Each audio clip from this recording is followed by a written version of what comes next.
There are stories and legends about one island described as a lost paradise that has captured the imagination of writers and filmmakers throughout many generations. This island has been linked with many locations, such as the Isle of Man or Glastonbury. But its true location and origin may be more profound than people give credit for.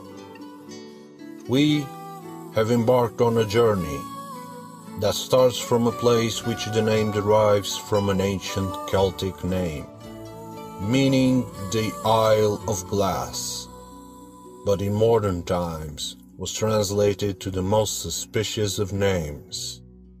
The name is Thor.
In the English country of Somerset is Glastonbury Tor.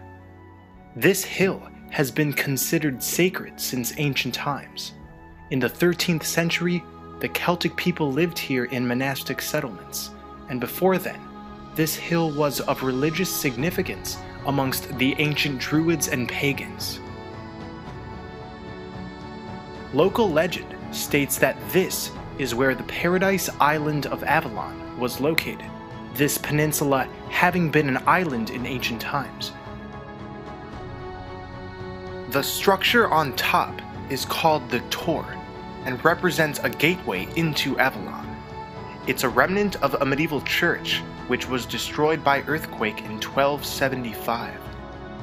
Surrounding are 7 man-made concentric rings of terraces. What their purpose was still remains unclear, but perhaps they have more to do with magnetism than meets the eye. The Chalice Well is a well situated at the foot of this hill. The well is said to represent the feminine aspect of this holy site, and the phallic-shaped Tor on top the masculine. Could this mysterious site, known throughout the country as the Heart of England, be where the island of Avalon used to be? Another suggested location, though less popular, is the Isle of Man. Because of its similarities in name, it's been associated with Emain Ablach, which is the abode of Manannán, the Irish god of the sea.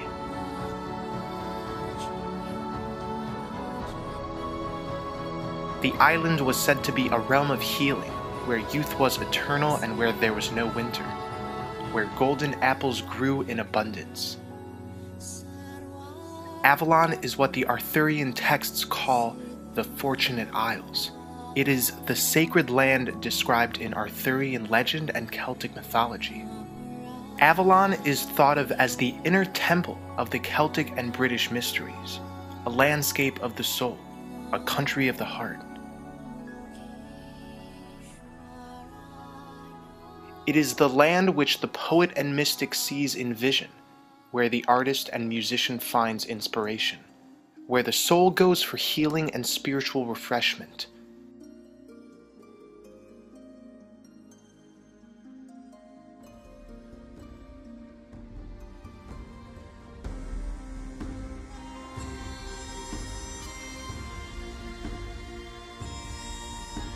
The name Avalon is connected to the ancient Proto-Celtic word Abal, meaning apple. For us, the first clue was obvious. If you remember, the name Shambhala contains the word Bala that has a Persian root, meaning divine. The word Abal in this case is just an anagram of Bala, but the meaning is now apple. So the question is, are we talking about a divine apple? Surely it can't be a coincidence that Shambhala means divine candle and that Avalon share an anagram of that root word. Well, people from different areas and locations, they develop different accents. And usually the letter B and V are commonly changed. Abal the apple has changed to Aval, and Avalon got the meaning of the Isle of Apples. It did not take long for people to pinpoint that Avalon was actually located in the Isle of Man. The connection was made because of this name, Emain Alba, that translates to Island of Apple Trees. But beside the name, the description of Avalon has nothing to do with the Isle of Man. But the story stood the test of time, and still today many people believe that the island of Avalon is indeed the Isle of Man. In more recent times, scholars have translated documents from the 6th century, where Avalon is described as Insula Potorum Fortunata. First translated to Old French, where the meaning again was Island of Apples. But there was a mistake. The translation should have been Island by the Sea, characterized by abundance. Fortunata, a place of fortune, a place verdant and with abundance, a place where people lived long lives. We can say that we heard that before. The same description was written in the legend of Shambhala, making the two legends very similar indeed.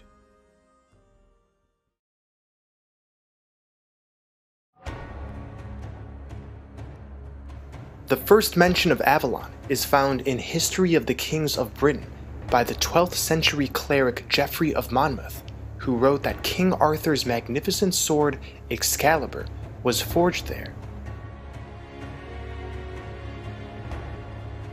Geoffrey's description of the island indicates a sea voyage was needed to get there. He writes, "The island of apples, which men call the Fortunate Isle, gets its name from the fact that it produces all things of itself.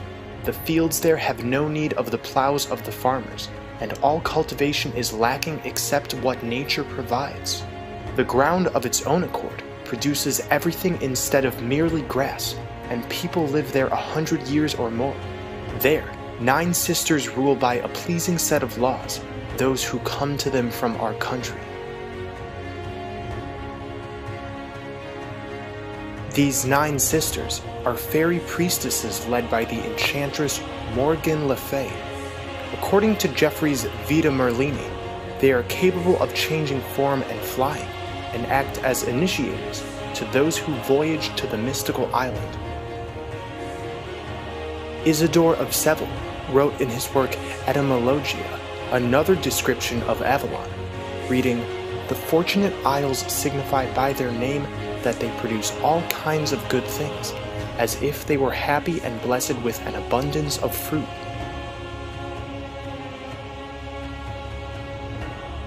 Avalon is most noted as the place where King Arthur is taken after his final battle at the Battle of Camlann.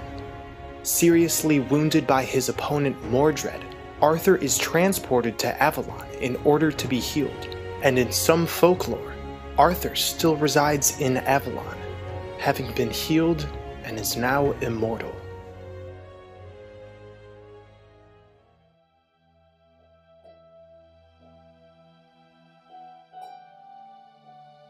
In the Middle Ages, Avalon turned into the place where the Holy Grail was kept.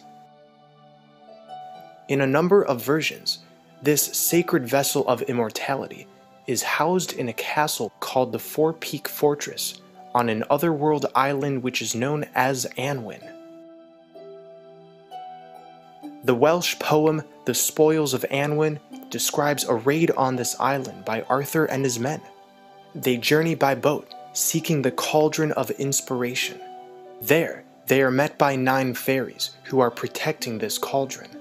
The parallels with the 9 fairies who dwell on Avalon make it clear that Annwn is simply another name for the same land.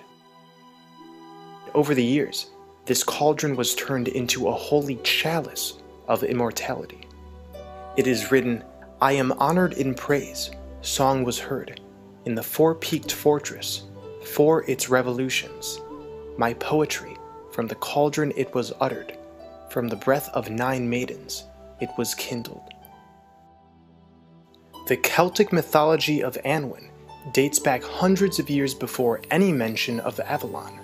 Like Avalon, it is a world of delights and eternal youth, where disease is absent and food is ever abundant. However, as Wales and the surrounding Celtic areas became more Christian in the mid-centuries AD, Annwn became associated with the Christian hell, and all paradisal descriptions moved to the separate myth of Avalon.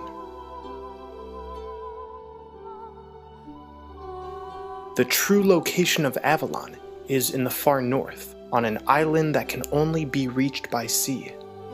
As William Warren, author of Paradise Found, suggests, as the Celtic terrestrial paradise, Avalon was a sea-girt island in the waters of the north. In Celtic tradition, the tree of paradise is represented by the tree which bore golden apples in Avalon. But Avalon is always represented as an island in the far north, and its lodestone castle self-evidently connects it with the region of the magnetic pole. Lodestone means a naturally magnetized mineral or rock, and this castle Warren refers to is known in the myths as Chateau d'Avalon. Indeed, the stories which describe this castle makes one focus on the North Pole, where lay the source of all magnetism.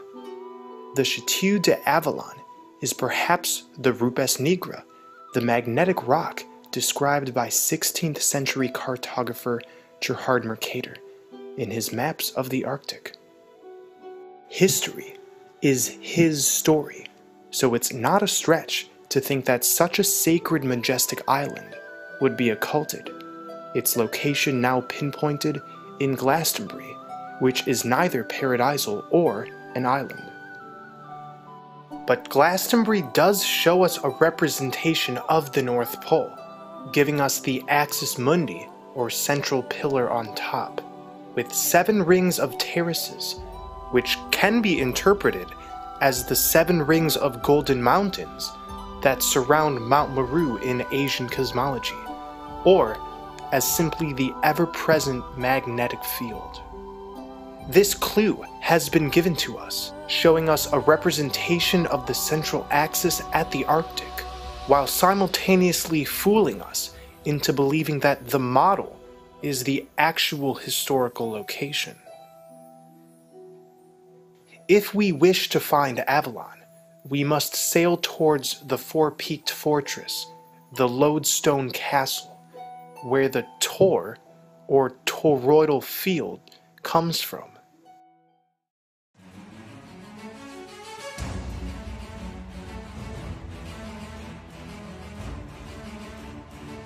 Those who seek Avalon are the ones who are called there, to traverse the deep, reflective waters of the unconscious, moving through the layers of illusion that restrict our ability to see with clarity, so that we may journey past the furthest reaches of our self-imposed limitations.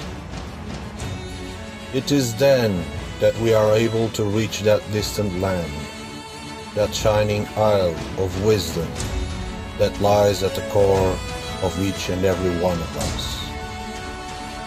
The unveiling will continue.